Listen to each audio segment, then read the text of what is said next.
ఇప్పుడు పవన్ కళ్యాణ్ గారు ఢిల్లీ వెళ్ళారు. 2 జిల్లాల పార్టీ మొత్తం భారతదేశంలోనే నేను రాజకీయం చేస్తానని ఢిల్లీకి పోతే ఒక చార్టర్ ఫ్లైట్ నీకు ఉందని లేకపోతే ఎవరో ఇచ్చారని నువ్వు ఢిల్లీకి పోయినంత మాత్రం నీ జాతీయ పార్టీ అవుద్దా? అమరావతికి పిలిస్తే ఒక చేతిలో కొండ మట్టి ఒక చేతిలో చెంబు నీళ్లు తీసుకొచ్చి అక్కడ పోసి తెలుగు జాతిని పరిహాసం చేశాడు.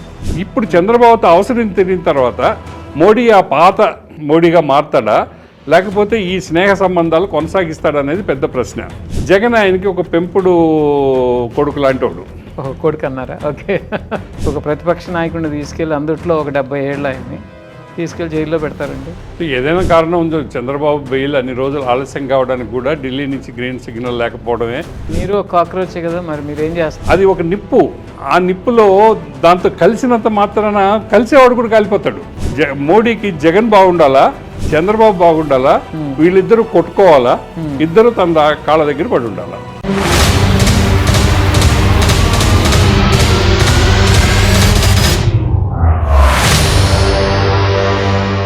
నమస్తే డోలేంద్ర ప్రసాద్ గారు. నమస్కారం. వెల్కమ్ బ్యాక్ టు వాస్తవ వేదిక. ప్రాంతీయ పార్టీల పరిస్థితి, ఫ్యూచర్లో భారతదేశంలో ప్రాంతీయ పార్టీలు ఉంటాయా ఉండవా? అసలు ఇప్పుడు చాలా వింతగా ఉంది ఏంటంటే జనసేన పార్టీ ఆంధ్ర రాష్ట్రంలో ఉన్నటువంటి ఒక ప్రాంతీయ పార్టీ హస్తినాపురానికి వెళ్ళి అక్కడ ఒక మీటింగ్ పెట్టుకోవాల్సిన అవసరం వచ్చింది. అంటే ఇది కేంద్ర ప్రభుత్వంలో ఉన్నటువంటి పెద్దలము చెప్తే పెట్టారా ఏంటి? దీని వెనక ఉన్న కారణాలు?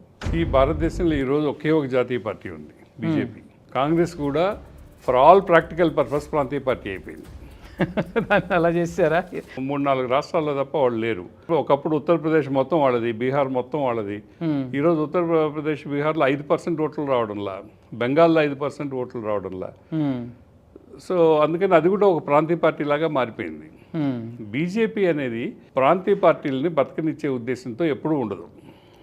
బీజేపీ వాళ్ళ మూల సిద్ధాంతం ప్రకారంగా వాళ్ళకి దేశభక్తి ఉండదు, పేట్రియాటిజం ఉండదు, వాళ్ళకి జాతీయవాదం ఉంటుంది. అఖండ భారత్ కావాలి వాళ్ళకి. ఈ అఖండ భారత్ని హిందువులే పరిపాలించాలి.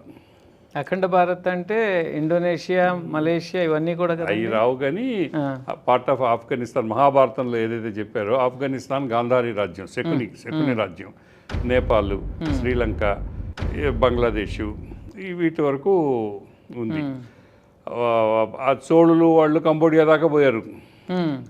కానీ అది బర్మా కూడా అఖండ భారత్లోనే వస్తుంది. ఈ అఖండ భారత్ ఆర్ఎస్ఎస్ మూల సిద్ధాంతం. సో అఖండ భారత్ రావాలి అంటే భారతదేశం మొత్తం మన చేతిలో ఉండాలనేది వాళ్ళ లక్షణం.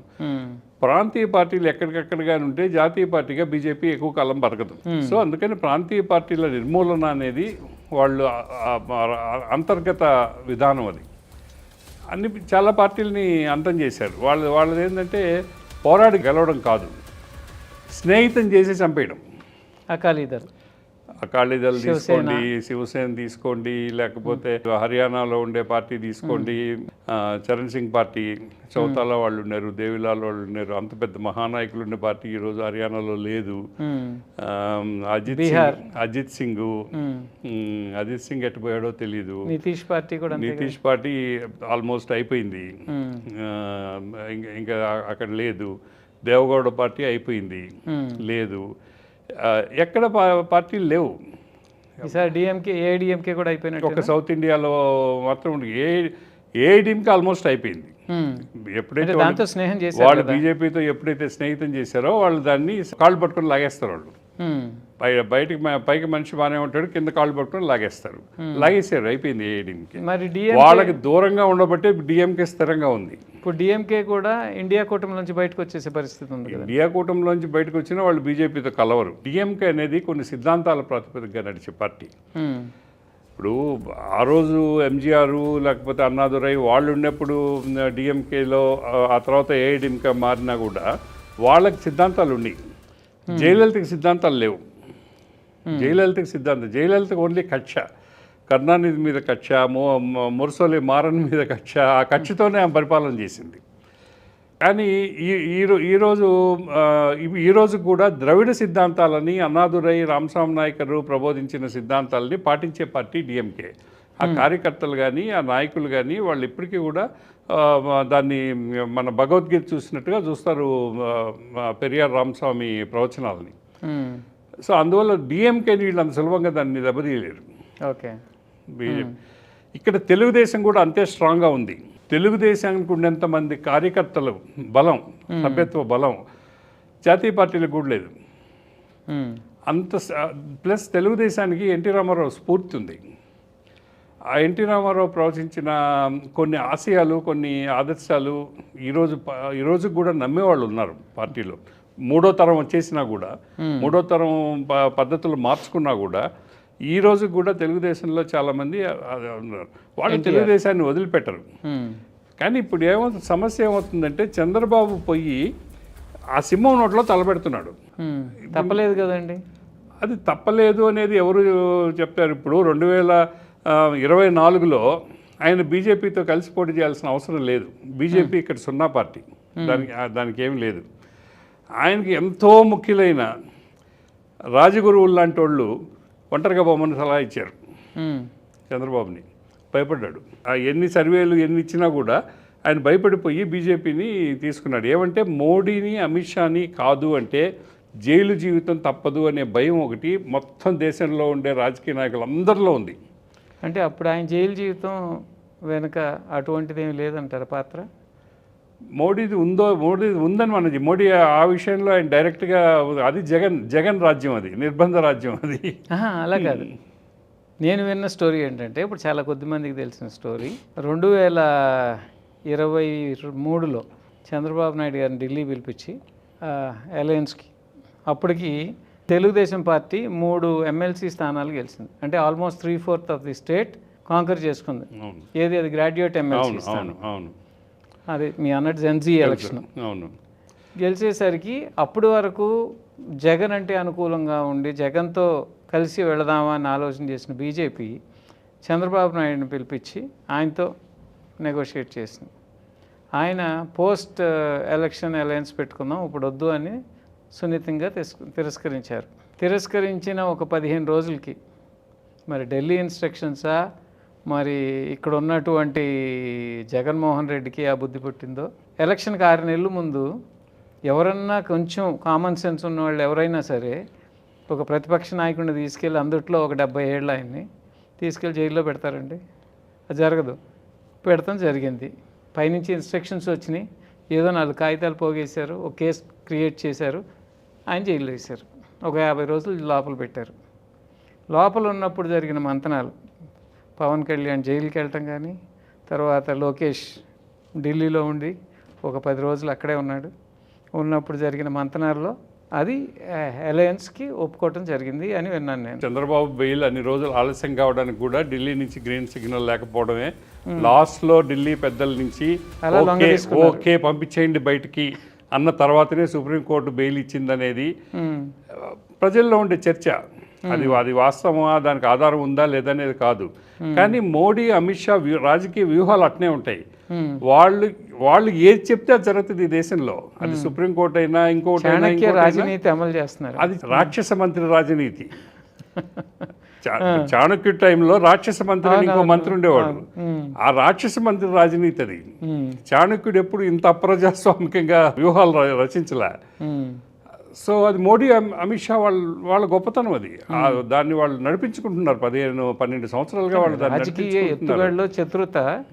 ఇప్పుడు మీరు ఎంత ప్రజాస్వామ్యం కాదన్నా సరే అల్టిమేట్గా గెలిపే కదా. భారతదేశంలో ప్రతి రాజకీయ నాయకుడు, అది ఏ పార్టీ అన్నా కానీ, కాంగ్రెస్, తెలుగుదేశం, అకాలీదళ్, మమతా బెనర్జీ, మాయావతి, ములాయం సింగ్ యాదవ్, లేకపోతే లల్లు ప్రసాద్, ఎవడైనా సరే వీళ్ళిద్దరినీ కాదు అంటే మనం జైలుకి పోవాలి అనే భయాన్ని సృష్టించడంలో వాళ్ళు బ్రహ్మాండంగా సక్సెస్ అయ్యారు.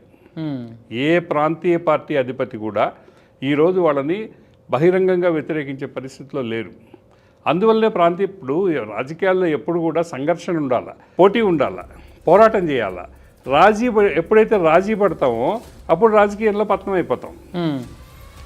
సో వీళ్ళందరూ ఏం చేస్తున్నారు? మోడీకి భయపడి రాజీ అవుతున్నారు, ఎక్కడికక్కడ రాజీ పడుతున్నారు. రాజీ పడడం వల్లనే ప్రాంతీయ పార్టీలు పతనం అయిపోతున్నాయి. పోరాటం చేసిన మమతా బెనర్జీ ఏమైందండి? మరి మీరు ఇది చెప్తున్నారు, రాజీ పడల ఆవిడ పోరాటం చేసింది. ఇప్పుడు ఏమైంది, పార్టీనే పత్రం అయిపోయింది, పార్టీ ఉనికి పోయింది, వాళ్ళ బలం ఎక్కువైపోయింది. సి ఎలక్షన్లో మామూలుగా ఆమె చేసిన పోరాటానికి ఆమె మళ్ళీ గెలవాలా, కానీ వాళ్ళు ఆమెతోటి పోరాటం చేయలేదు కదా, వాళ్ళు వ్యవస్థల్ని ఆమె మీదకి తోలారు. అది ఎలక్షన్ కమిషన్. ఇప్పుడు మీకు అది అక్కడ ఎలక్షన్ సక్రమంగా జరగలేదు కదా, అక్కడ ఎలక్షన్. అది మీరు అంటారు, అక్కడ చాలా మంది అనేది ఏంటి, ప్రజలు ఇప్పుడు స్వేచ్ఛగా గాలి పీల్చుకుంటున్నారు. ఇప్పుడు తర్వాత కొన్ని వీడియోస్ బయటకు వచ్చినాయి, వెస్ట్ బెంగాల్ నుంచి బంగ్లాదేశ్ పారిపోతుంది, బంగ్లాదేశ్ నుంచి మన దేశానికి రావడం, మన దేశం నుంచి ఆ దేశానికి పోవడం సహజ సిద్ధంగా. ఒకప్పుడు ఒకే రాష్ట్రం కదా అది, ఆ రాష్ట్రానికి బార్డర్ ఫెన్సింగ్ వేయడం ఇంపాసిబుల్. గంగా నది కొన్ని వందల కెనాల్స్ అయ్యాయి, గంగా నదిలో కొన్ని వందల కెనాల్స్, ఆ కెనాల్ దాటితే బంగ్లాదేశ్ ఈ సైడ్ వస్తే ఇది. West Bengal and east Bengal రెండు కూడా ఒకటిగానే ఉంటాయి. దానికి పూర్తిగా రక్షణ కంచేయడం పాకిస్తాన్లో లాగా వీలు కాదు. ఎక్కడెక్కడ వీలుందో, ఎక్కడెక్కడ చదరమైన నేల ఉందో, ఎక్కడెక్కడ పంట పొలాలు ఉన్నాయో అక్కడంతా ఆల్రెడీ కంచేసేసారు. ఈ సుందర్బాన్స్ బ్యాక్ వాటర్స్, లేకపోతే గంగా నది కాలువలు, కొన్ని వందల కాలువలు, ఆ కాలువలు ఏమేస్తారు అక్కడ. ప్లస్ తీస్తా నది ఉంది, మెయిన్ ప్రాబ్లం తీస్తా నది ఉంది. అది అక్కడ పైనుంచి సిక్కిం పైనుంచి పుట్టి అది తిరిగి తిరిగి తిరిగి తిరిగి మన దేశం నుంచి బంగ్లాదేశ్కి పోతుంది. మనం ఆపగలం ఆ తీస్తా నదిని. తీస్తా నది ఆపలేనప్పుడు ఏముంది, ఈ సైడ్ నుంచి ఒక పడవలు అట్టుపోతారు, ఆ సైడ్ నుంచి పడవలు ఇటు వస్తారు కదా. అందువల్ల బంగ్లాదేశ్ వాళ్ళ కోసంగా అనేది కాదు, వీళ్ళు ఏంటంటే మతపరమైన విభజన చేయడానికి, హిందువుల్లో ఒక భయాన్ని సృష్టించడానికి బంగ్లాదేశ్ వాళ్ళని వాడుకున్నారు. ఓకే, సో ఏదైనా కానీ ఇవాళ టీఎంసీ పార్టీ అనే దాని ఉనికి పూర్తిగా తుడిచిపెట్టేస్తున్నారు. ఏమంటే మమతా బెనర్జీ సింహం, ఆ లక్షణాలన్నీ ఉన్నాయి మమతా బెనర్జీలో. అంత సులభంగా కాంగ్రెస్కి సరెండర్ అయిపోయింది కదా ఆమె. కాంగ్రెస్ సరెండర్ కాదు, స్ట్రాటజిక్ అలయన్స్ అది. అంటే ఈరోజు ఆమె ఒక్కటే పని చేయలేదు, ఆమెకి బలం కావాలి. కాంగ్రెస్ ఒక్కటి కాదు, ఇండియా బ్లాక్తో కలిసింది ఆమె. ఇండియా బ్లాక్తో కలిసినప్పుడు అందరు కలుస్తారు. అంటే బలం ఉన్నప్పుడు కలవలా, బలం ఉన్నప్పుడు కూడా ఆమె ఇండియా బ్లాక్లోనే ఉంది. కానీ ఇక్కడ ఏంటంటే ఈ ప్రాంతీయ పార్టీ అధిపతులకి, అది ఎవరైనా కానీ అహంకారం ఎక్కువ ఉంటుంది. అది మీరు చంద్రబాబు అయినా, జగన్ అయినా, కేసీఆర్ అయినా, ఎవరైనా కానీ వీళ్ళకి ఒక అహంకారం ఉంటుంది. నేను చాలా గొప్పవాడిని అనే అహంకారం. అవతలని చాలా చులకనగా చూసే మనస్తత్వం కూడా ఉంటుంది. మమతా బెనర్జీది కూడా అదే లక్షణం. నేనే గెలవగలను, నాకెందుకు వీళ్ళనే మనస్తత్వంతో ఆమె ఇండియా బ్లాక్లో ఉండి కూడా ఆమె కాంగ్రెస్ తోటి, సిపిఎం తోటి, వీళ్ళతోటి అలయన్స్కి రాలేదు. మీరు ఒక్కసారి ఊహించండి, సిపిఎం కాంగ్రెస్ ఇండియా బ్లాక్ తరఫున కానీ పోటీ చేస్తుంటే బీజేపీ గెలిచేది. అక్కడ ఇన్ని మ్యానిపులేషన్స్ తర్వాత కూడా గెలిచే అవకాశం లేదు. స్ప్లిట్ అయిపోయినాయి ఓట్స్. ఆ ఓట్ స్ప్లిట్ కూడా మోడీ, అమిత్ షా గారి రాజకీయ చాణక్యంలో ఒక భాగమే. వీళ్ళని కలవనీయకుండా ఉండడం కూడా వాళ్ళ రాజకీయ చాణక్యం, వాళ్ళ గొప్పతనం. వాళ్ళకి కావాల్సింది గెలుపు. ఆ గెలుపుకి ఏ మార్గాలు ఉన్నాయో అన్ని మార్గాలు చేస్తారు వాళ్ళు. అమిత్ షా పోయి ఎన్ని రోజులు ఉన్నాడు కలకట్టాలో. ఇప్పుడు తెలంగాణ పరిస్థితి ఏమవుతుందంటారు? టీఆర్ఎస్ కలుస్తుందా బీజేపీతో, కలవదా? టీఆర్ఎస్ బీజేపీ కలవకుండా వీలు కాదు. ఇప్పుడు రెండు పార్టీలు నైతికంగా పతనం అయిపోయినాయి. ఎప్పుడైతే సినిమా నటులని, సినిమా హీరోయిన్లని వల్లో వేసుకోవడానికి టెలిఫోన్ ట్యాపింగ్ చేశారు టీఆర్ఎస్ నాయకులు అనేది వార్త వచ్చిందో, అప్పుడు అసలు టీఆర్ఎస్, కేసీఆర్, కేటీఆర్ లాంటి వాళ్ళందరూ సిగ్గుతో తలంచుకోవాల్సిన విషయం అది. వాళ్ళు రాజకీయాలకి వాళ్ళంతటి వాళ్ళు కానీ వెళ్ళిపోయింటే బాగుండేది. ప్రజలు పంపించిన దాకా వెయిట్ చేశారు వాళ్ళు. ఈరోజు బీజేపీ పరిస్థితి కూడా అదే అయింది. బండి సంజయ్ గారి కుమారుడు చేసిన ఘనకార్యం వల్ల మొత్తం బీజేపీ నైతికంగా పతనం అయిపోయింది. అది కూడా ఇప్పుడు మంత్రి కొడుకు చేసిన దానికి బీజేపీ మొత్తానికి చుడితే ఎలా అండి? మీరు కాదు కదా, ఆయనే నాయకుడు ఇక్కడ. ఆయన నాయకుడు. వాళ్ళందరూ ఎవరు ధర్మ ప్రవచనాలు చేసేవాళ్ళు. ఆయన చాగంటి కోటేశ్వరరావు, ఆయన గరికపాటి నరసింహరావు కంటే ఎక్కువ మాట్లాడేవాడు బండి సంజయ్. 3 రోజుల ముందు జరిగిన మోడీ సభలో కూడా నేను సనాతన ధర్మ ప్రచారకుడు నేను ఘనంగా చెప్పుకున్నాడు. సనాతన ధర్మం అంటే ఏంది? నువ్వు బీజేపీ ప్రతినిధిగా ఉండి బీజేపీ పార్టీని నేను అధికారంలోకి తీసుకొస్తానని నాయకత్వం తీసుకుంటూ నీ ఇంట్లో నీ కొడుకు చేసే అకృత్యాలను నువ్వు ఆపలేకపోవడమే కాకుండా, అకృత్యం చేసిన తర్వాత 15 రోజుల పాటు వాడు పోలీసులకు దొరకకుండా నువ్వు రక్షించావు. ఎప్పుడైతే నువ్వు అంత దుర్మార్గమైన నేరం చేసిన వాడిని రక్షించే ప్రయత్నం చేసావో అది నీ పార్టీ మొత్తానికి చుట్టుకున్నది. అది ఈరోజు బీజేపీ పార్టీకి నైతికంగా ఇక్కడ ఇప్పుడు రేపు ఏదో రీషఫుల్లో అతను మంత్రి పదవి తీసేస్తారంటున్నారు. ఆయన మంత్రి పదవి తీసినా తీకపోయినా నైతికంగా పతనం అయిపోయారు. ఈ రోజు వాళ్ళకి ఇది వరకట్లాగా గట్టిగా మళ్ళీ గెలుపు ఇక్కడ కాంగ్రెస్దే అంటారా? కాంగ్రెస్ గెలుస్తుందా, లేకపోతే వీళ్ళిద్దరూ కలిసి, లేకపోతే మూడో వాడు ఎవడన్నా పుట్టుకొచ్చి 2 ఏళ్ళు ఉంది ఇంకా ఎలక్షన్కి. భారతదేశ రాజకీయాల్లో ఇప్పుడు ఈ కాక్రోచ్ ఉద్యమాలు, జంజీ ఉద్యమాలు, రకరకాల ప్రయోగాల్లో రెండు సంవత్సరాలు చాలా దూరమైన. అందుకే నా కాక్రోచ్ వ్యవస్థాపకుడిని చంపంటే కొట్టారు.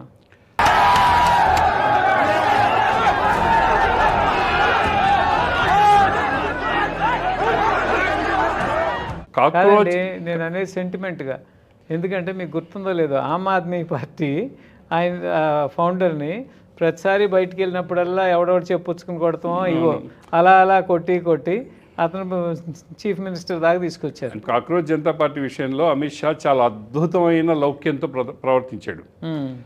ఏ స్థాయిలో కూడా వాళ్ళని నిరుత్సాహపరిచేది, వాళ్ళని అవమానించే ప్రయత్నం చేయలే. ఆ యువకుడు ఢిల్లీలో విమానం దిగంగానే అనుకున్నది ఏంటి, అందరూ అతను అక్కడ అరెస్ట్ చేస్తారు అనుకున్నారు. అంతకుముందు యూపీఏ ప్రభుత్వం అయితే అటువంటి పిచ్చి ప్రయోగాలే చేసింది. కానీ అమిత్ షా మహామేధావు కదా, అతనికి పోలీసులు స్వాగతం చెప్పారు.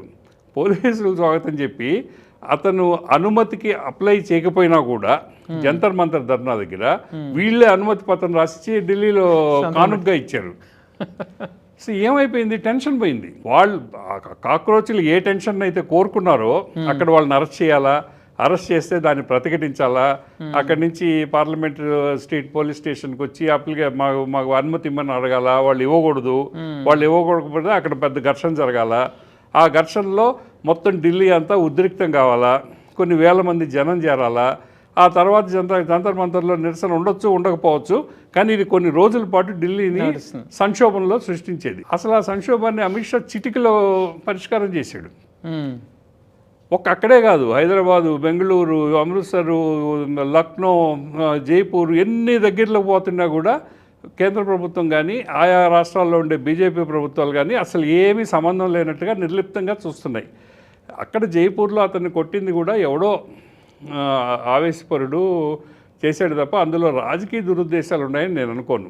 అంటే ఒక సెంటిమెంట్గా కేజ్రీవాల్ చెంపదెబ్బ తిని సీఎం అయ్యాడు, ఇతను కూడా అవుతాడని మామూలుగా ఇట్లా చెంపదెబ్బ కొట్టడం అనేది జనరల్గా ఒక స్పార్క్. అది ఆ స్పార్క్తో ఒక అగ్నిపర్వతం విస్ఫోటనం అయినట్టుగా జరగాల. అది జరగాలంటే ఏంటంటే ఆ చెంపదెబ్బ కొట్టినోడు వెనక రాజకీయ ఉద్దేశాలు ఉండేవాడే ఉండాల.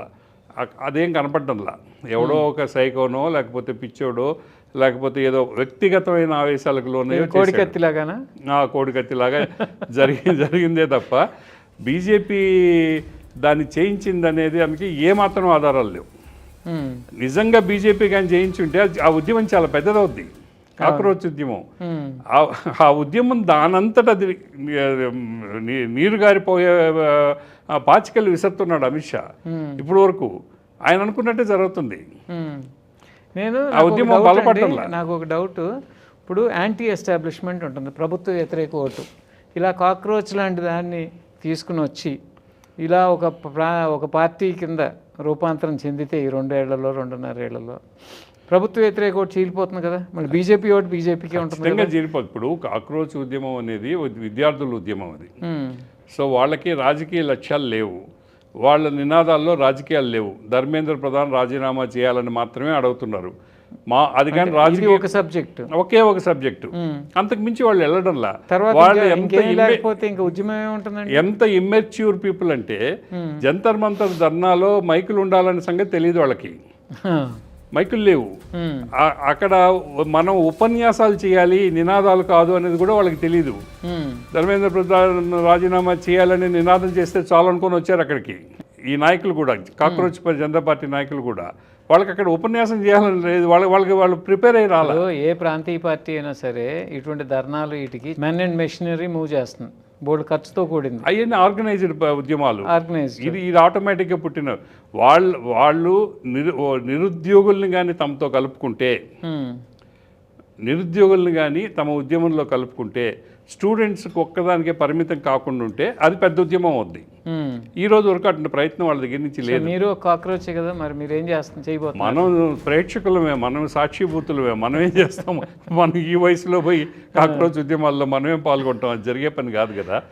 సో ఇప్పుడు వరకు ఏ పార్టీ కూడా వాళ్ళ దగ్గరికి పోవడానికి కూడా భయపడుతుంది. ఏమంటే అది ఒక నిప్పు, ఆ నిప్పులో దాంతో కలిసినంత మాత్రాన కలిసేవాడు కూడా కాలిపోతాడు. ఆ నిప్పు దగ్గర నిప్పు పోయి మీ మీద పోయి మనం పడ్డా కాలిపోతాం, నిప్పు వచ్చి మన మీద పడ్డా కాలిపోతాం రాజకీయంలో. ఆ నిప్పులోకి పోవడానికి భయపడే కాంగ్రెస్ పార్టీ కూడా ఈ రోజు వరకు వెళ్ళలే, ఏ ఇతర పార్టీ కూడా వెళ్ళలే. బీజేపీ చాలా దూరంగా నిప్పును చల్లార్చే ప్రయత్నం చేస్తుంది. మరి ఇక్కడ కేటీఆర్ జెన్జీ వాళ్ళతో కలుస్తున్నాం, జెన్జీ ఇది అని మాట్లాడుతున్నారు. అక్కడ జగన్ కూడా నేను కాక్రోచ్ అని మాట్లాడినట్టున్నారు.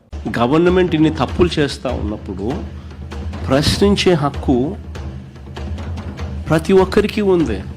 And Gen Z is part of that. కోట్ల మంది కాక్రోచ్లు వస్తారు, అందులో ఒక జగన్ కూడా ఒకడవుతాడు, అందరూ పవన్ కళ్యాణ్ కూడా మాట్లాడాడు కాక్రోచ్ ఉద్యమాల గురించి. అంటే అందరిలోనూ కాక్రోచ్ భయం అనేది ఉంది. ఈ మధ్య మీరు చూస్తా ఉన్నారు కాక్రోచెస్ అనే ఇది కూడా నాకు సుమతి శతకం గుర్తొచ్చింది. అంటే చాలా చిన్నగా కనిపించే క్రిమి కీటకాలు కూడా, చిన్న చీమలు కూడా ఒక బలవంతమైన సర్పాన్ని చంపేస్తాయి అన్నట్టుగా. అంటే చాలా కోట్ల మంది చిన్న చిన్న ఆలోచనల వ్యక్తులు కూడా కలిస్తే అది మంచి కావచ్చు, చెడు కావచ్చు, చాలా బలమైన ప్రభావాన్ని సృష్టించగలరు. రాజకీయ నాయకులు అందరిలోనూ కాక్రోచ్ భయం ఉంది. ఈ కాక్రోచ్ భయంగానుంటే అటు జాతీయ పార్టీలు ఇటు ప్రాంతీయ పార్టీలు రెండు నష్టపోతాయి. ఇది కేవలం కొన్ని విధానాల మీద, కొన్ని అవసరాల మీద, ప్రజల ఆలోచనల మీద నడిచే పార్టీలు ఇవి. ఇక్కడ సిద్ధాంతాలు ఏముండవు, కానీ ప్రజల అవసరాలు. ఈరోజు ప్రజలు అవినీతి పోవాలి, నీతివంతమైన పరిపాలన కోరుకుంటున్నారు. దాని మీద ఎలక్షన్ జరగవచ్చు. లేదా అరాచకం పోవాలి, లేదా వ్యవస్థలు బాగుపడాలి, దాని మీద ఎలక్షన్ జరగవచ్చు వీళ్ళు కానీ బలపడితే. కానీ ఇప్పటివరకు అది ఆ లక్షణాలు కాదు. మనం ఏదైతే ఆశించామో అది జరగడంలా కాక్రోచ్ ఉద్యమంలో. అది బలపడడం లేదు. ప్రజలు వెళ్తున్నారు, ప్రజల్లో కోరిక ఉంది. పాల పొంగులాగా వచ్చి చల్లారిపోతున్నట్టు. అది చల్లారుతుందని మనం చెప్పలేము ఇప్పుడేమి. ప్రజల్లో కోరిక ఉంది, కాక్రోచ్లు రావాలి, వాళ్ళు బలపడాలి అని కోరుకుండేది. కానీ దురదృష్టవశాత్తు వాళ్ళకి నాయకత్వం లేదు. నాయకులుగా వచ్చిన యువకులు 3-4కి మెచ్యూరిటీ లేదు. మొదట్లో దీని వెనక ఆమ్ ఆద్మీ పార్టీ ఉంది, కేజ్రీవాల్ పాత్ర ఉంది. ఇవన్నీ సోషల్ మీడియా ప్రచారాలు. అంటే ఒక కుక్కని చంపాలంటే అది పిచ్చి కుక్క అనాలా, అది పిచ్చి కుక్కని చంపాలా. అట్నే కాక్రోచ్లు కూడా వీళ్ళు ఆమ్ ఆద్మీ పార్టీ వాళ్ళు, పాకిస్తాన్ వాళ్ళు, ఏజెంట్లు ఈ మాట్లాడేసి దాన్ని చంపేయాలని ప్రయత్నం చేశారు. అది ఫెయిల్ అయ్యారు. వాళ్ళ ఏకైక నినాదం ధర్మేంద్ర ప్రధాన్ రాజీనామా అనేది ఈరోజు ప్రజలందరూ యాక్సెప్ట్ చేస్తున్నారు, ఒక్క మోడీ తప్ప. ఆయన ఎంతకాలం దాన్ని నిగ్రహించుకుంటాడో మనకు తెలియదు. ఆయన బలవంతమైన నాయకుడు కాబట్టి ఇన్ని రోజులు నిగ్రహించుకున్నాడు. అదే కాంగ్రెస్ పార్టీ, యూపీఏ పార్టీ అనేది ఎప్పుడో చేయించేసిండే. ఆయన అమెరికా నుంచి, బోస్టన్ నుంచి ఢిల్లీ విమానాశ్రయంలో దిగక ముందే విద్యామంత్రి వెళ్ళిపోయిండేవాడు ఇంటికి. మీకు జ్ఞాపకం ఉంది, ఆ రోజు ఉద్యమాల్లో రామ్దేవ్ బాబా వస్తుంటే ప్రణబ్ ముఖర్జీ పోయాడు విమానాశ్రయానికి ఆయన బతిలాడడానికి. ప్రణబ్ ముఖర్జీ స్థాయి నాయకుడు, తర్వాత రాష్ట్రపతి అయ్యాడు. అంత పెద్ద నాయకుడిని పంపించారు విమానాశ్రయానికి. రామ్దేవ్ బాబాని లాబీలో కూర్చోబెట్టి, లాంజీలో కూర్చోబెట్టి, అయ్యా తమరు పోవద్దు, తమరు పోవద్దని. సో అంత భయం ఉండేది కాంగ్రెస్ పార్టీలో, వాటిల్లో. అంటే ప్రజాస్వామ్యవాదులు కాబట్టి వాళ్ళు, ప్రజాస్వామ్యంలో ఇటువంటి వచ్చే సమస్యలు ఏందో వాళ్ళకి తెలుసు కాబట్టి. మోడీ, అమిత్ షాకి ఆ ప్రాబ్లం లేదు. వాళ్ళు ప్రజాస్వామ్యవాదులు కాదు, వాళ్ళు నియంతృత్వాన్ని ప్రజాస్వామ్యం రూపంలో చూపించేవాళ్ళు. సో అందుకని వాళ్ళు ఆ నియంత్రణ పద్ధతుల్లోనే వాళ్ళు దీన్ని హ్యాండిల్ చేస్తున్నారు. ఓకే, ఇప్పుడు పవన్ కళ్యాణ్ గారు ఢిల్లీ వెళ్ళారు. అసలు ఒక రీజనల్ పార్టీలో కూడా ఒక మైనారిటీ పాత్రధారి, 2 జిల్లాల పార్టీ మొత్తం భారతదేశంలోనే నేను రాజకీయం చేస్తానని ఢిల్లీకి పోతే, ఒక చార్టర్ ఫ్లైట్ నీకు ఉందని లేకపోతే ఎవరో ఇచ్చారని నువ్వు ఢిల్లీకి పోయినంత మాత్రం నీ జాతీయ పార్టీ అవద్దా? నాకు ఎంజీఆర్ ఎంత గొప్ప నాయకుడో తెలుసు కదా. మా సూళ్ళూరుపేట తమిళనాడుకి బార్డరు. సగం సూళ్ళూరుపేట నియోజకవర్గం, ఆరంబాకం, ఆ ప్రాంతం అంతా కూడా, పులికాట్లే గ్రామాలు అంతట్టు కూడా తమిళియన్సే వాళ్ళు, తమిళే మాట్లాడతారు. సూళ్ళూరుపేటలో కూడా తమిళ్ మాట్లాడతారు. ఆయన బతికినంత కాలం అక్కడ క్యాండిడేట్ని పెట్టాడు, ఎమ్మెల్యే క్యాండిడేట్ని. ఏ రోజు డిపాజిట్ రాలా. కరుణానిధి కూడా పెట్టాడు, ఏ రోజు డిపాజిట్ రాలా. ఒక రాష్ట్ర భౌగోళిక సరిహద్దు అనేది మానసికంగా కూడా సరిహద్దు. ఆ, ఒక రాష్ట్ర నాయకుడు నువ్వు ప్రాంతీయ నాయకుడిగా ఎదిగినప్పుడు ఆ పక్క రాష్ట్రం వాళ్ళు నిన్ను యాక్సెప్ట్ చేయరు. మనం కేసీఆర్ని చూసాం, నాకు మహారాష్ట్ర నుంచి ఒక వెల్లు వచ్చేసింది, ఒరిస్సా నుంచి వెల్లు వచ్చేసింది అని కలకట్టాకు పోయాడు, ఎక్కడెక్కడికో పోయాడు. ఏమైంది? పరాభవం పాలై తిరిగి వచ్చాడు. అసలు అక్కడ పోటీ కూడా చేయలేదుగా, ఉన్న చోట అసలు లేదు కదా, ఆయన ఎవడు పట్టించుకోలేదు కదా. అక్కడ ఆయన దగ్గర డబ్బు ఉంది ఆ రోజు. ఆయన కొన్ని వేల మందిని ఇక్కడి నుంచి పంపించి కోట్ల రూపాయలు ఖర్చు పెట్టి ఆయనే ఫ్లెక్సీలు కట్టుకొని ఆ మహారాష్ట్ర గ్రామాల్లో, ఒరిస్సా గ్రామాల్లో ఏదో చేశాడు. ఏమైంది? ఎవడు పట్టించుకోలే. పవన్ కళ్యాణ్ 2 జిల్లాల నాయకుడు, ఒక రాష్ట్ర నాయకుడు కాదు. వాస్తవం మాట్లాడుకుందాం. పవన్ కళ్యాణ్ జనసేన రాష్ట్రంలో ఎక్కడుంది? గోదావరి జిల్లాలో ఎక్కడన్నా ఒక జిల్లాలో ఆయనకు ఒక పార్టీ కమిటీ ఉందా? ఒక పార్టీ అధ్యక్షుడు ఉన్నాడా? ఒక పార్టీ కార్యకర్త ఉన్నాడా? అభిమానులు ఉన్నారు. పవన్ కళ్యాణ్ అభిమానులు ఉన్నారు.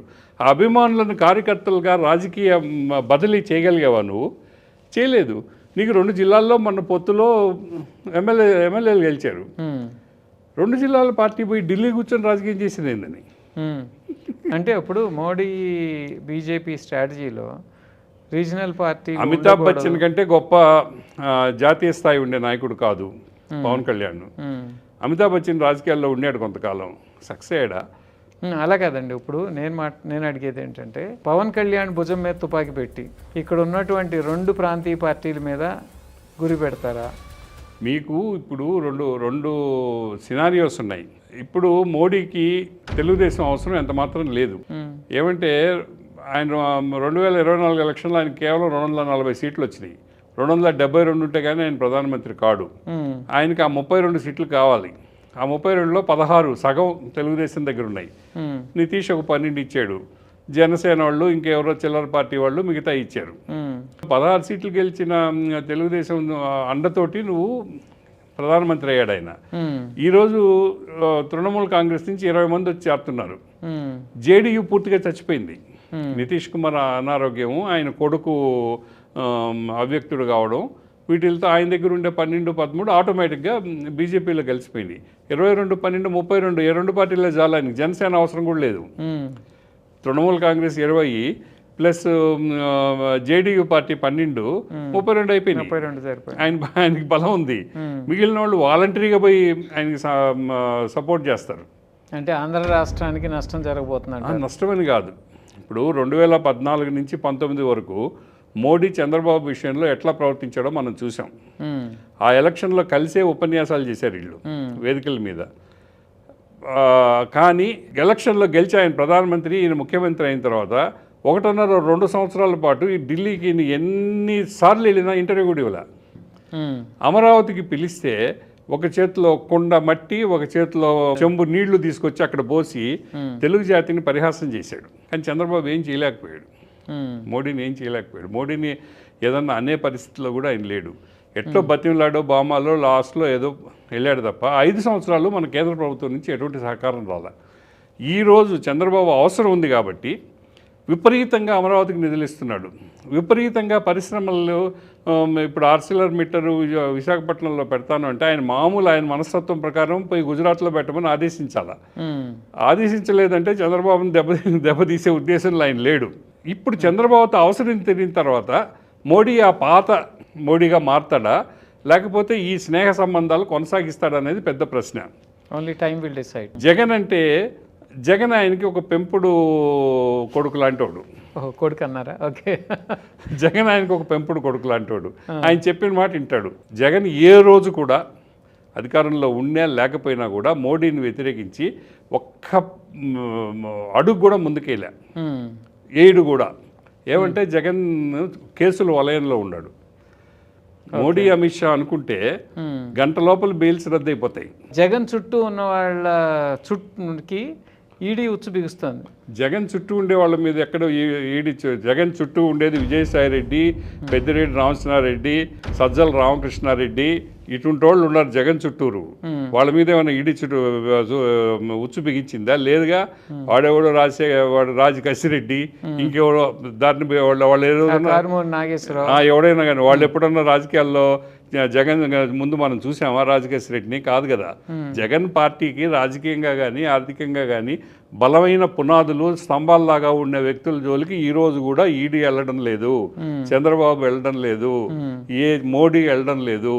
వాళ్ళందరికీ రక్షణ కవచాలు ఉన్నాయి. కర్ణుడికి సహజ కవచ కుండలాలు ఉన్నట్టు వీళ్ళందరికీ, జగన్ మనుషులందరికీ కూడా మోడీ సమకూర్చిన కవచ కుండలాలు ఉన్నాయి. వాళ్ళని ఎవరు ఏం చేయరు. వాళ్ళని ఎవరు ఏం చేయరు. ఏమంటే మోడీకి జగన్ బాగుండాలా, చంద్రబాబు బాగుండాలా, వీళ్ళిద్దరూ కొట్టుకోవాలా, ఇద్దరు తన కాళ్ళ దగ్గర పడి ఉండాలా. వీళ్ళిద్దరు కలిసిన ఆయనకి ప్రమాదమే. వీళ్ళిద్దరూ ఘర్షణ పడి ఒకరి మీద ఒకరు ఇప్పుడు జగన్ అరెస్ట్ చేశాడు అనుకో, ఆయన ఒప్పుకోడు, మోడీ ఒప్పుకోడు. జగన్ అరెస్ట్ చేసేదానికి మోడీ ఒప్పుకోడు. రేపు ఇందాక మీరు చెప్పినట్టుగా చంద్రబాబు మాట వినడం లేదన్నప్పుడు మాత్రమే చంద్రబాబుని అరెస్ట్ చేశారు. రేపు కూడా జగన్ కానీ ఆ పరిస్థితి వస్తే అరెస్ట్ చేయొచ్చు, అది మోడీ ఇష్టం. కానీ జగన్ అంత సాహసం చేయడు, అంత మోడీకి వ్యతిరేకించి పోయే పరిస్థితి చేయదు.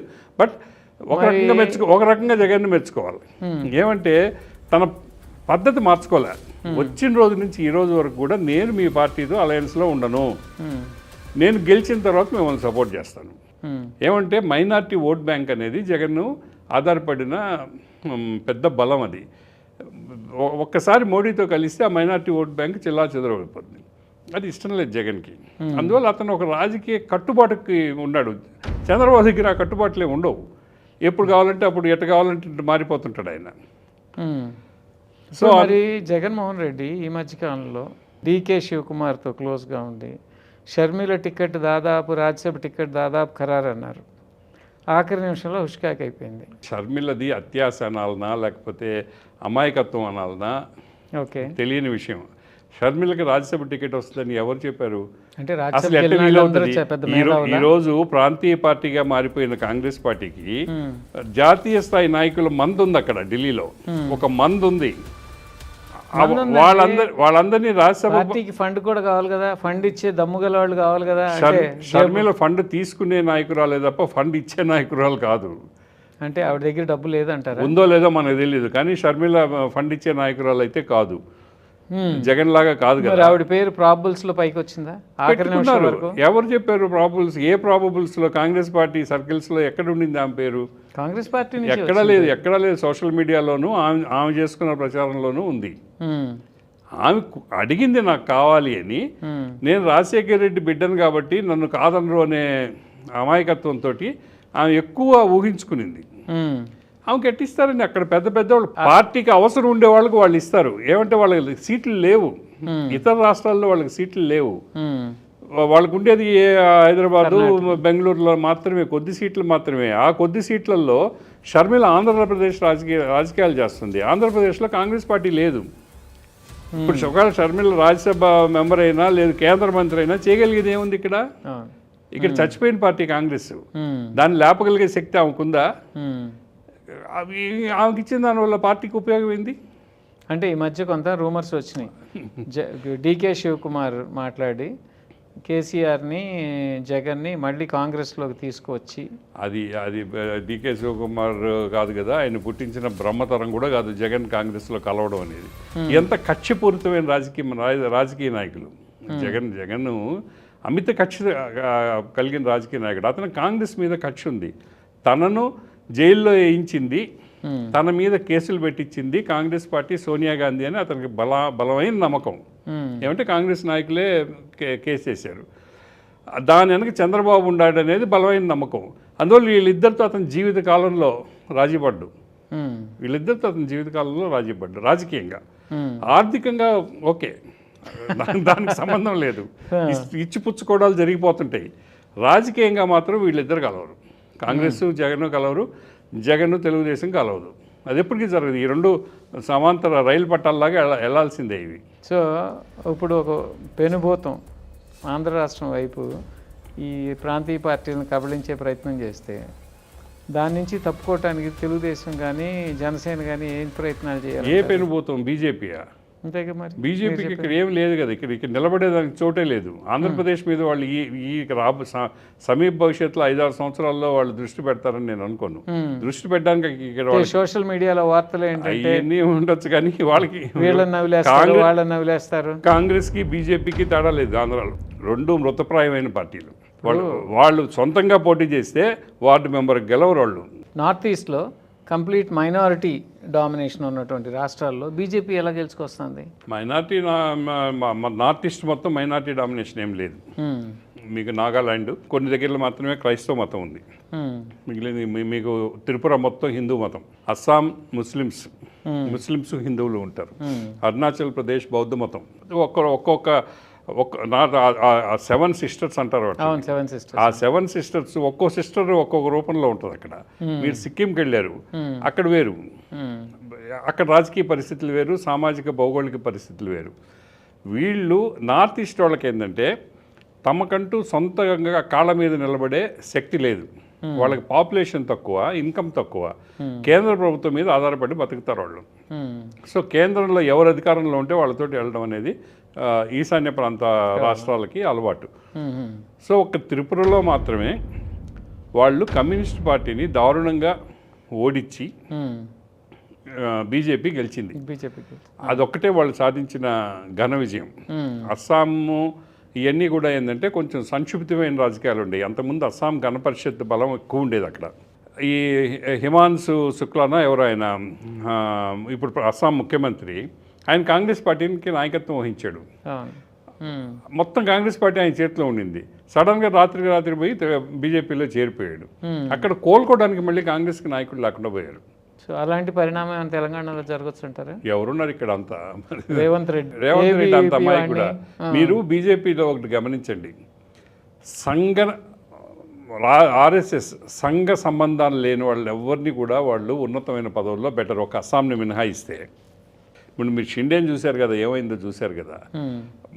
ఫైనల్గా వాళ్ళు ఆర్ఎస్ఎస్కి సంబంధించిన వాళ్ళకి మాత్రమే ముఖ్యమైన పదవులు ఇస్తారు. రేవంత్కి ఆర్ఎస్ఎస్ సంబంధాలు లేవు. ఏబీవీపీ వేరు, ఆర్ఎస్ఎస్ వేరు. ఆర్ఎస్ఎస్ సంబంధాలు లేవు. ఒకవేళ రేవంత్ ఇప్పుడు కిరణ్ కుమార్ రెడ్డి వెళ్ళాడు బీజేపీలోకి, ఏమైంది ఆయన పరిస్థితి? రేపు రేవంత్ వెళ్ళినా అదే పరిస్థితి కదా. వాళ్ళు ఎందుకు రాణిస్తారు? చేర్చుకునేంతవరకు ఎన్నైనా చెప్పచ్చు, చేర్చుకున్న తర్వాత పక్కన ఉండమంటారు. సో అంత అమాయకుడు అయితే జెడ్పీటీసీ నుంచి ముఖ్యమంత్రి హోదాకు రాడు రేవంత్ రెడ్డి. అతను మహారాజకీయ జ్ఞాని. అందువల్ల ఆయన గురించి ఇటువంటి రూమర్లు ఏదైనా వస్తే నవ్వుకోవడం తప్ప దాంట్లో నిజం ఉండదు. కాంగ్రెస్ పార్టీలో అతనికి ఇండివిజువాలిటీ ఉంది. ఈరోజు అతను చాలా ధైర్యవంతుడు, ఆ ధైర్యం అతను గెలిపించి ధైర్యం ఉంది.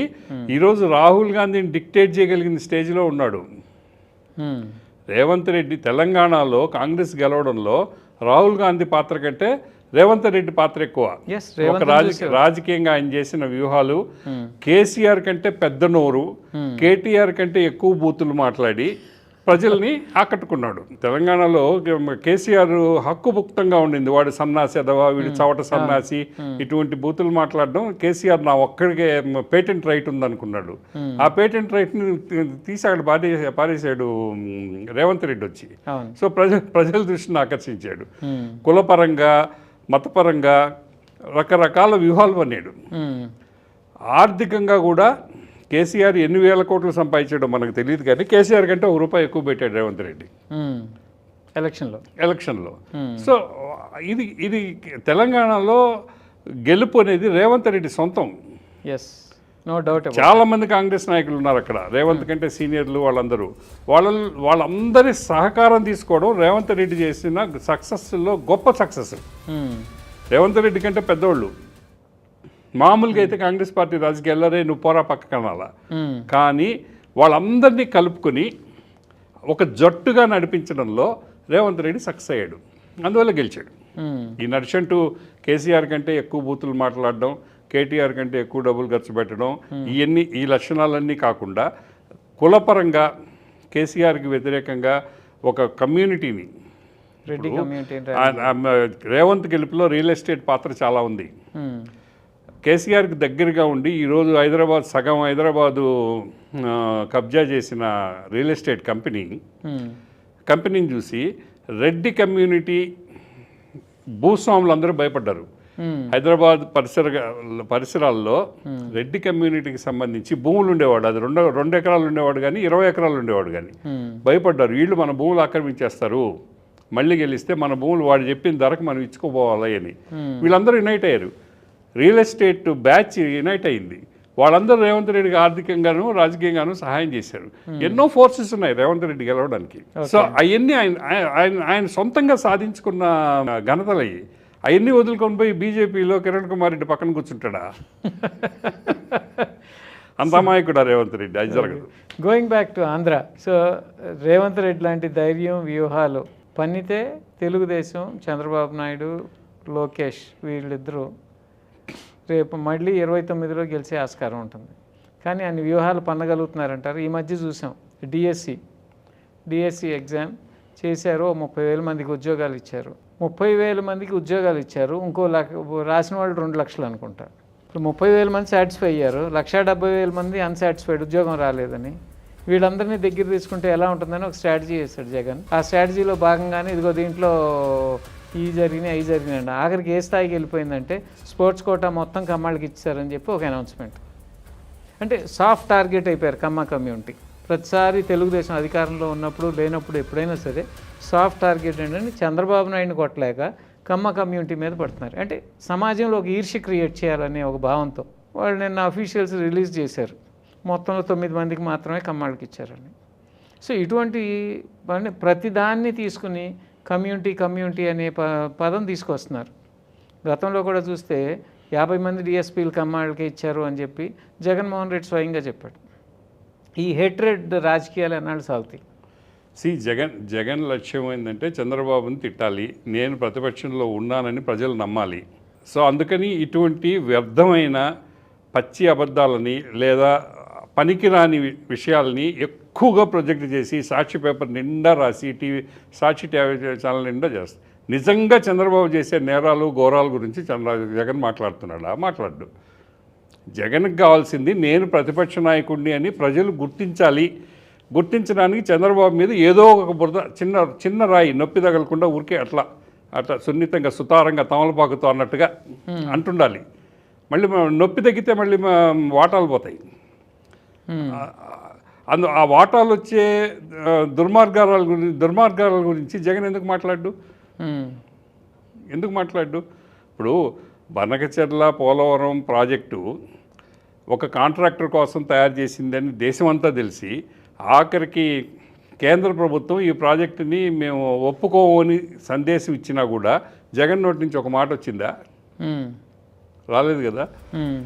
సిద్ధి సాయి కంపెనీకి కరేడ్లో 10,000 ఎకరాల భూమి, సుక్షేత్రమైన మాగాణి, 3 పంటలు పండే మాగాణి. అక్కడ మరి అమరావతికి ఇచ్చే పంటలు పండేదంతా నాశనం అయిపోయింది. ఆ మాగాణి పొలాన్ని ఎండిపోయిన ఎడారుల్లో పెట్టాల్సిన సోలార్ ప్రాజెక్ట్కి ఇస్తుంటే జగన్ నుంచి ఒక మాట వస్తుందా? 100 ఉన్నాయి నేను చెప్పగలిగే ఉదాహరణలు. అమరావతిలో 49,000 ఎకరాలు అనుకుంటా. దాంట్లో నాకు తెలిసి ఓన్లీ 10% మోస్ట్ ఫర్టైల్ ల్యాండ్. మిగిలిన చోట ఒక పంట కంటే ఎక్కువ పంటదు. సినిమా తీసినప్పుడు చూసాం కదా. అవును, చాలా. అది చంద్రబాబు చెప్పాలి కదా, ఎందుకు చెప్పలేకపోతున్నాడు? అది ఆయన బలహీనతది. అరే అమరావతి అంటే మొత్తం ఇది కాదు రా నాయన, మాగాణి భూమి కాదు, మెట్ట భూమి ఉందని చెప్పి చెప్పాలి. ఎవరు చెప్తున్నారు? తెలుగుదేశంలో పార్టీలో చెప్పలేదు కదా ఎవరు. ఈ రాజకీయ వ్యూహాలు, ఇంటెలిజెన్స్, పొలిటికల్ ఇంటెలిజెన్స్ అసలు చచ్చిపోయినాయి అనుకుంటా. ఒక ఎగ్జాంపుల్ చెప్తాను. జగన్ టైంలో ఈ గ్రామ సచివాలయాలకి ఎన్నిక జరిగింది, నియామకాలు జరిగినాయి. నియామకాలకు రాసిన వాళ్ళు 19 లక్షల మంది, ఈ ఉద్యోగాలు ఇచ్చిన వాళ్ళు 1,25,000 మంది. ఈ 1,25,000 మందికి ఎవరికి ఇచ్చారు? వాళ్ళు డిఎస్సి వైఎస్ఆర్ పార్టీ బయటికి తీసుకొచ్చింది. కౌంటర్గా టీడీపీ ఏం చేయాలి? జగన్ హయాంలో జరిగినవి, దీంట్లో తప్పు జరిగితే తప్పని ఒప్పుకోవాలి, తప్పు జరగకపోతే వాళ్ళు డిఫెండ్ చేసుకుంటున్నారు, ఓకే, అది సరిపోతుంది. ఇవాళ నా దగ్గర కొంతమంది బాధితులు వచ్చారు. తెలుగుదేశం నాయకులకు చెప్పుకుని విసుకొచ్చిందండి, మీరు మన షో చూసినాక కొద్ది ఇలాంటి వాళ్ళు కొంతమంది అప్రోచ్ అవుతున్నారు. ఏంటి మీ ప్రాబ్లం అన్న? 19 లక్షల మంది రాసామండి. రాసిన దాంట్లో 1 నుంచి 8,000 ర్యాంక్ వరకు వచ్చిన వాళ్ళకి ఉద్యోగాలు రాలా. 8,000 నుంచి ఇంకా పైన ఎంత వచ్చినా వాళ్ళకి వచ్చినాయి ఉద్యోగాలు. ఇలా ఒక మంత్రి దగ్గరికి వెళ్ళి మొత్తుకున్నారంట. మొత్తుకుని మేము ఉద్యోగాలు ఇస్తామని చెప్పాం కానీ మీకు ఇస్తామని చెప్పలేదు కదా, మా వాళ్ళకి మేము ఇచ్చుకుంటున్నాం, మీకు సంబంధం లేదు, నన్ను అడగదు, గెట్ అవుట్ అన్నాను. మీకు జ్ఞాపకం ఉందో లేదో, ఈ వాలంటీర్స్ నియామకం, సచివాలయ నియామకం జరిగేటప్పుడు అప్పుడు మొత్తం వైసీపీ పార్టీని మొత్తాన్ని తన భుజాల మీద మోస్తున్న విజయసాయి రెడ్డి గారు ఒక మహాసభ పెట్టి అందరికీ చెప్పాడు, ఈ 4,50,000 ఉద్యోగాలు మనం ఇవ్వబోతున్నాం, ఈ 4,50,000 మందిలో మన పార్టీ కార్యకర్తలే ఉద్యోగస్తులుగా ఉంటారు, వేరే వాళ్ళు ఎవరిని మేము అలౌ చేయము. సో అక్కడ ఒకే ఒక అర్హత వైసీపీ కార్యకర్తగా ఉండడం. అక్కడ లోకల్ ఎమ్మెల్యే వాలంటీర్లు పెట్టుకున్నారు. ఈ సచివాలయ సిబ్బంది కూడా సచివాలయ సిబ్బంది అనేది ఒక గొప్ప ప్రయోగం. ఆ గొప్ప ప్రయోగాన్ని చిత్తశుద్ధితో చేస్తుంటే అది ఒక అడ్మినిస్ట్రేటివ్ రిఫార్మ్గా చరిత్రలో నిలబడిపోయింది. కానీ అది వాళ్ళు ఏ రకంగా చేసినా ఈరోజు సచివాలయ వ్యవస్థ లేకుండా ఆంధ్ర రాష్ట్ర ప్రభుత్వం నడవదు. అవును, జరగదు. ఓకే, పొలిటికల్గా ఇక్కడ ఒక పాయింట్ ఉందండి. ఆ సచివాలయ సిబ్బంది అంతా వైసీపీ కార్యకర్తలతో నింపేశారు. అవును, నో డౌట్ అబౌట్ ఇట్. రేపు ఎలక్షనీరింగ్లో కూడా వాళ్ళు ఇన్వాల్వ్ అవుతారు కదా. మొన్నంటే మీరు కోర్టులో కేసులో వేసుకుని వీళ్ళకి ఎలక్షనీరింగ్కి ఇవ్వకూడదు అన్నారు, రేపు ఇన్వాల్వ్ అవుతారు. ప్లస్ వాళ్ళు గవర్నమెంట్కి ప్రజలకి అనుసంధానం సచివాలయ సిబ్బంది. వీళ్ళంతా వైసీపీ వాళ్ళు అయినప్పుడు రేపు ఈ తెలుగుదేశం నాయకులు చేసే రాజకీయ ఈ ఎన్ని స్కీమ్స్ ఇవి తీసుకొచ్చినా సరే ప్రజల్లో ఒక అసంతృప్తి మిగిలిపోయింది, వాళ్ళ కార్యకర్తల్లోనూ ప్రజల్లోనూ. ఎందుకు మిగిలిపోయింది? ఈ అడ్మినిస్ట్రేటివ్ లేయర్ ఏదైతే ఉందో టీడీపీకి అనుకూలంగా లేదు. అది సచివాలయ సిబ్బంది అంటలా నేను, ఇంకా పై లెవెల్ వరకు పాకి ఉంది అది. దీన్ని వీళ్ళు కరెక్ట్ చేసుకోలేకపోతున్నారు. ఇప్పుడు 19 లక్షల మందిలో 1,25,000కి ఇచ్చారు, నీకు సుమారు 17.5 లక్షల చిల్లర 17,75,000 మంది అన్సాటిస్ఫైడ్ ఉన్నారు కదా. మేము అర్హులు, మాకు ఉద్యోగం రాలేదనే వాళ్ళు ఉన్నారు. వాళ్ళందరికీ మళ్ళీ రీఓపెన్ చేసి, ఒక ఎగ్జాంపుల్ అండి, ఫిజికల్లీ హ్యాండిక్యాప్డ్, నేను కొన్ని జిల్లాలది స్క్రీన్ షాట్స్ తీసుకొచ్చారు. ఈ పిల్లలు ఎవరైతే ఉద్యోగాలు రాలేదన్నారు, దాంట్లో ఫిజికల్లీ హ్యాండిక్యాప్డ్కి ఎవరికి ఇచ్చారో తెలుసా ఉద్యోగాలు? హీరింగ్ ఇంపైర్డ్ 4 జిల్లాలు చూశాను. కృష్ణా జిల్లా మొత్తం హీరింగ్ ఇంపైర్డ్కి ఇచ్చారు. శ్రీకాకుళం జిల్లా మొత్తం ఫిజికల్లీ హ్యాండిక్యాప్డ్ ఎవరు ఉన్నారు? ఓన్లీ హీరింగ్ ఇంపైర్డ్ వాళ్ళకి మాత్రమే ఉన్నారు. అంటే ఆ జిల్లాలో మిగిలిన వికలాంగులు లేరా? హియరింగ్ ఇంపైర్డ్ కూడా అయి ఉండరు. డాక్టర్ సర్టిఫికేట్ ఇచ్చి మీకు కాలు చేయలేదు కనిపిస్తుందండి, వినికిడి లేదంటే ఎవరు కనిపిస్తుంది? అది ఆ రోజు జగన్ పాటించిన సిద్ధాంతం. ఆ ఉద్యోగం వైసీపీ కార్యకర్తకి ఇవ్వాలి, ఏ రకంగా అయినా సర్టిఫికేట్ పుట్టి సర్టిఫికేట్. మీరేం చేస్తున్నారు? అది వాళ్ళు నిర్ణయించుకోవాలి. ఇప్పుడు వచ్చిన దురదృష్టవశాత్తు ఏంటంటే తెలుగుదేశం మూల సిద్ధాంతం కార్యకర్తలు ప్రజలు, ఇప్పుడు ఆ రెండు లేవు. ఇప్పుడు తెలుగుదేశం సిద్ధాంతం మారిపోయింది. ఇప్పుడు ఏంటంటే కార్యకర్తలతో మాకేం అవసరం లేదు, ఆ రోజు డబ్బులు ఇస్తే పనిచేసేవాడే మా కార్యకర్త అనే నిర్ణయానికి వచ్చారు. జగన్ ఇవ్వలేక జగన్ దగ్గర లేక ఓడిపోయాడా? మంత్రులు ఓపెన్ గానే మాట్లాడుతున్నారు. టెలి కాన్ఫరెన్స్లో మాట్లాడే మంత్రి ఉన్నాడు ఒక ఆయన ఇప్పుడు నాకు తెలిసి 10 సార్లు మాట్లాడాడు. మాకెవరు కావాలి తెలుగుదేశం మన కార్యకర్తలు, అవసరం లేదు, ఆ రోజు డబ్బులు ఇస్తే వాళ్ళే వస్తారు, ఎవడో ఒకటి పని చేస్తాడు అని. జగన్ కూడా అదే అనుకున్నాడు. నాకు కార్యకర్తలు ఎందుకు, వాలంటీర్లు ఉన్నారు, ఆ వాలంటీర్లే పనిచేస్తారు డబ్బులు ఇస్తే అనుకున్నారు. జగన్ బొక్క బోళ్ళ పడ్డాడు. రేపోతే వీళ్ళు పడతారో లేదో నాకు తెలియదు, కానీ సేమ్ ప్రయోగం వీళ్ళు చేస్తున్నారు. తెలుగుదేశం కార్యకర్తలకు అన్యాయం జరిగింది, వీళ్ళకి న్యాయం చేయాలని కానీ, లేదా సిస్టమ్ వ్యవస్థ మొత్తంలో వైసీపీ వేళ్ళు పాకిపోయి ఉన్నాయి, వీటిని కొంతలో కొంతైనా నియంత్రిద్దామని కానీ ఆలోచన చేసేవాడు ఎవడు లేడు అక్కడ. అక్కడ ఇప్పుడు పార్టీ నాయకులు, పార్టీ పెద్దలు కూర్చొని ఏ చర్చ చేయడంలా, ఏ నాయకులు చేయడంలా, ఎవడో రాబిన్ శర్మలు, ఎవడో 3వ అంతస్తులో ఉండే అసలు ప్రజలతో ఏమాత్రం సంబంధం లేని వ్యక్తులు వాళ్ళు నిర్ణయాలు చేస్తున్నారు, వాళ్ళు విధానాలు రూపకల్పన చేస్తున్నారు. వాళ్ళకి అసలు తెలుగుదేశం పార్టీ అంటేనే ఏందో తెలియదు వాళ్ళకి. నాకు ఈ నిరుద్యోగం వచ్చి వాళ్ళు చెప్తా అంటే అరే అనిపించింది, ఇంత చిన్న విషయం మీరు ఏ గ్రామంలో చూసుకున్నా సరే సచివాలయ సిబ్బంది ఉంటున్నారు. ఆ సచివాలయ సిబ్బంది వైసీపీ కార్యకర్తలే ఉండటము పార్టీకి, ఇప్పుడు టీడీపీ పార్టీకి, వాళ్ళ ప్రభుత్వానికి కూడా నష్టం. ఎందుకంటే ప్రభుత్వ స్కీమ్స్ ఏమి వెళ్ళాలన్నా ఇక్కడ ఈ సచివాలయం దగ్గరికి గ్రామస్తులందరూ చేరతారు ఏదో వాళ్ళ పనుల కోసం. వాళ్ళని ఇన్ఫ్లుయెన్స్ చేయగలిగే కెపాసిటీ కుర్చీలో కూర్చున్న వాళ్ళకి ఉంటుంది. ఇప్పుడు మీకు చంద్రబాబు నాకు తెలిసి మొదటి నుంచి కూడా ఉదయం నిద్రలేయంగానే ఇతర పనులన్నిటికంటే ముందుగా టెలికాన్ఫరెన్స్ తీసుకునేవాడు రాష్ట్రంలో ఉండే నాయకులందరితో, ముఖ్యమైన నాయకులతో. తర్వాత స్ట్రాటజిక్ కమిటీ మీటింగ్ అని పెట్టేవాడు. అక్కడ చర్చ జరిగేది. ఈరోజు కరెంట్ అఫైర్స్ మీద నాయకులతో చర్చించేవాళ్ళు. తర్వాత పొలిట్ బ్యూరోలో సీరియస్ ఇష్యూస్ మీద చర్చ జరిగేది. వీటన్నిటి తర్వాత ఆయన ఒక నిర్ణయం తీసుకునేవాడు. ఇప్పుడు ఈ 3 లేయర్స్ లేవు. ఇప్పుడు టెలికాన్ఫరెన్స్ లేదు, స్ట్రాటజిక్ కమిటీ లేదు, పొలిట్ బ్యూరో లేదు. ఓన్లీ థర్డ్ ఫ్లోర్ ఉంది. రాబిన్ శర్మ ఇచ్చే కంప్యూటర్ కాగితాలు ఉన్నాయి. కంప్యూటర్ ఏం చెప్తుంది, మనం ఏం టైప్ చేస్తే అది వస్తుంది, అది ఇస్తుంది ప్రింట్ చేసి. ఆ కాగితాలు తీసుకొని ఈ 3వ ఫ్లోర్లో ఉండేవాళ్ళు విధాన రూపకల్పన చేస్తున్నారు. ఇంకా పార్టీకి ఉనికి ఎక్కడుంది? తెలుగుదేశం పార్టీ ఉనికి ఎక్కడుంది? తెలుగుదేశం పార్టీని వేరే శక్తులు నడిపిస్తున్నాయి. ఆ శక్తులు నడిపించేటప్పుడు ఇట్నే జరుగుతుంది. కార్యకర్తలకు న్యాయం జరిగే అవకాశం కూడా ఎక్కడ కనపడ్డంలా.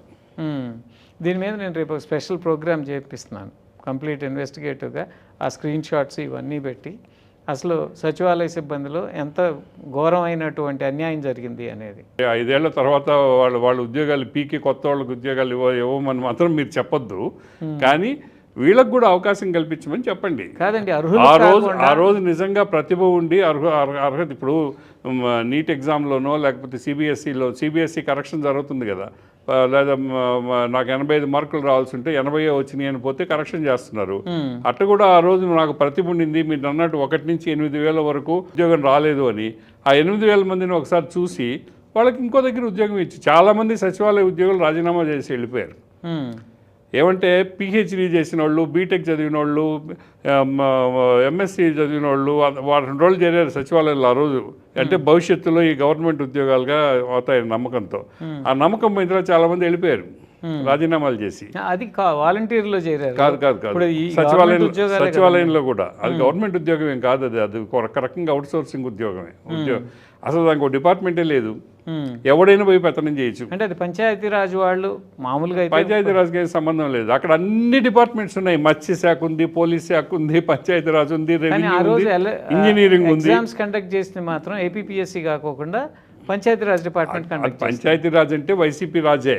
అవును, వైసీపీ రాజీ ఎవరో ఒకరు చేయించాలి కాబట్టి చేశారు. ఆ పరీక్ష అనేది ఒక ప్రహసనం కదా, ఆ పరీక్షల్లో మార్కులను బట్టి ఇచ్చారు, ఆ ఉద్యోగాలు ఇవ్వలేదు కదా. వాళ్ళు ఇవ్వాలనుకున్న వాళ్ళకి ఆ పరీక్ష పేపర్లో వాళ్ళకి కావాల్సిన మార్కులు వేసుకొని ఇచ్చారు. సో చాలా ఖాళీలు ఉన్నాయి సచివాలయాల్లో. ఆ 1,25,000 మందిలో చాలామంది వెళ్ళిపోయారు. నిజంగా ఈ 1 నుంచి 8,000 ర్యాంకులు వచ్చిన వాళ్ళు కానీ ఉంటే ఈరోజు చంద్రబాబు గారు కానీ ఒక ఉదార హృదయంతో ఒక నిర్ణయం తీసుకుంటే 8,000 మందికి 5 నిమిషాల్లో ఉద్యోగం ఇచ్చు. అన్ని ఖాళీలు కూడా ఉన్నాయి అక్కడ, అదేం పెద్ద సమస్య కాదు. కానీ ప్రభుత్వంలో 5 సంవత్సరాల తర్వాత జరిగే పని కాదు. ఎందుకంటే ఎమ్మెల్యేలని పీకేస్తున్నారు. వాడు రిటైర్ అయిపోయిన తర్వాత కూడా ఓడిపోయిన వాడికి వేసేసి. అది సామాజిక న్యాయం కాదు, రమేష్ మీద జరిగింది కదా, సోషల్ జస్టిస్ కాదు అది. అటువంటి ప్రయోగాలు చేయకూడదు. ఉండేవాడికి ఇవ్వు, వాడికి ఏదో ఒక రకంగా వాడికి ఉద్యోగం వచ్చింది, చేసుకుంటున్నాడు. 6 ఏళ్ళు 7 ఏళ్ళు అయిపోయింది. 7 ఏళ్ల తర్వాత నీ ఉద్యోగం తీసేస్తానడం అనేది హ్యుమానిటీ కాదు. అది హ్యుమానిటీ అంటే దొంగ సర్టిఫికెట్లు పెట్టిన వాళ్ళు. దొంగ సర్టిఫికేట్ అయితే తీసేయచ్చు, ఎప్పుడైనా తీసేయచ్చు. కానీ వైసీపీ కార్యకర్త అని చెప్పి ఉద్యోగం ఇచ్చారని ఇప్పుడు మనం తీయడానికి ఇప్పుడు స్పోర్ట్స్ కోటా కానీ physically handicapped quota 80% physically handicapped ఉన్న వాళ్ళకి రాలా, 40% ఉన్న అవన్నీ చేయొచ్చు. అటువంటి తప్పులు ఉంటే సరిదిద్దొచ్చు. మీరు ప్రోగ్రామ్ చేసినా, నేను ఉపన్యాసం చేసినా చంద్రబాబు ఎందుకు చేస్తాడు? ఆయనకి లాభం ఉంటేనే కదా, రాజకీయంగా ఉపయోగం ఉండాలి కదా. ఆయన రాజకీయ లాభం గురించి ఎక్కడ ఆలోచిస్తున్నాడు? ఆయన ఇప్పుడు రాజకీయం ఏ స్థాయికి వచ్చేసిందంటే కాన్స్టిట్యున్సీకి 30 ఇస్తామా, 50 ఇస్తామా? 30 ఇస్తే గెలవము, 50 ఇద్దాం, 50 కోట్లు ఇస్తే గెలవా? ఇంతే. ఒక కాన్స్టిట్యున్సీలో ఒక ఎమ్మెల్యే గెలిపించుకోవాలంటే ఎంత డబ్బు కావాలి అనే దాన్నే తప్ప ప్రజల్ని ఎట్ట మనం ఆకట్టుకోవాలి, ప్రజల్లో మన మీద వ్యతిరేకత ఉంటే దాన్ని ఎట్ట ఉపశమింపజేయాలి, మనకి సానుకూలంగా ఎట్ట మలుచుకోవాలనే వ్యూహాలు ఎక్కడున్నాయి? లేవు కదా. ఏ కాన్స్టిట్యున్సీలో ఎంత డబ్బు ఖర్చు పెడదాం, అటు డబ్బు ఖర్చు పెట్టేవాడు ఉన్నాడా? ఓకే, లేడా? వాడికి మనమే ఇద్దాం 50 కోట్లు. ఇంతే రాజకీయ వ్యూహం. థర్డ్ ఫ్లోర్లో జరిగేది అదే, రాబిన్ శర్మ చేసేది అదే. అందుకంటే ఏం లేదు అక్కడ. ఇక్కడ ప్రజాభిప్రాయాన్ని ఒక రూపకల్పన చేయడం కానీ, లేకపోతే దాంట్లో ఏదన్నా ఒక సవరణ చేయాల్సి ఉంటే ఆ సవరణ కానీ, దానికి ప్రజా ఉద్యమాలు లేకపోతే కార్యకర్తలని పంపించి ప్రజలకు నచ్చజెప్పి ఆ ప్రయోగాలు ఏం లేవు. ఆ రాష్ట్రంలో 2 పార్టీలు ఉన్నాయండి, ఒకటి టీడీపీ, 2 వైఎస్ఆర్సీపీ. ఏ పార్టీ అధికారంలో ఉంటే రాష్ట్రానికి మంచి జరుగుతుంది అనుకుంటారు మీరు? ఏ పార్టీలు, 2 పార్టీల వల్ల రాష్ట్రానికి మంచి జరగడం లేదని పోనీ చిన్న పోతు ఏది, పెద్ద పోతు ఏది చెప్పండి. 5 సంవత్సరాల్లో జగన్ నిరూపించాడు. ఈ 2 సంవత్సరాల్లో చంద్రబాబు ఇప్పుడు వచ్చిన సమస్య ఏంటంటే, జగన్ ఏమనుకుంటున్నాయంటే ప్రభుత్వ వ్యతిరేకత విపరీతంగా ఉంది. సో చంద్రబాబుకి ఈసారి వాళ్ళు ఓటేయరు, నేను ఒక్కడిని మిగిలిన్నా నాకే వేస్తారు, నేను ఎందుకు ప్రజల కోసం ఆలోచించాలా, నా బెంగళూరు ప్యాలెస్, నా తాడేపల్లి ప్యాలెస్, నా జీవితం హ్యాపీగా గడిస్తే చాలని ఆయన అనుకుంటున్నాడు. చంద్రబాబు, లోకేష్ ఏమనుకుంటున్నారు, జగన్ అంటే ఒక భూతం, ఆ భూతాన్ని చూసి జనం భయపడి మనకు ఓట్లు వేశారు, ఆ భూతం అట్నే ఉంది, ఆ భూతాన్ని మళ్ళీ నిద్ర లేపి తీసుకొస్తారా? తీసుకురారు కదా, చచ్చినట్టు మనకే వేస్తారు, మనం ఎందుకు ఆలోచించాలా ప్రజల గురించి అని వీళ్ళిద్దరు అనుకుంటున్నారు. సో 2 పార్టీలు ప్రజలకు దూరం అయిపోయినాయి. ప్రజలు ఏమనుకుంటున్నారు? ప్రజలు ఈ రెండింటి మధ్యలో ఎవడన్నా ఒకడు వస్తే వాడిని కౌగిలించుకోవాలని చూస్తున్నారు. ఎవడు రావడంలా, ఎవడో ఇంకా 3 ఏళ్ళ టైం ఉంది. తెలంగాణలో 2 ఉంటే మనకు ఇంకా 3 ఏళ్ళ టైం ఉంది. ఎవరు వస్తే వాళ్ళకి ఈ రెండింటి నుంచి ప్రవాహాల్లాగా వెళ్ళిపోతారు. ప్రజలు ఈ 2 పార్టీలని నట్ట నడిలో రోడ్లో వదిలేసి ఆ 3వ వాడు వెంటకు నడుస్తారు, అది ఖాయం. థ్యాంక్ యూ వెరీ మచ్ అండి, లాంగ్ డిస్కషన్. Thank you.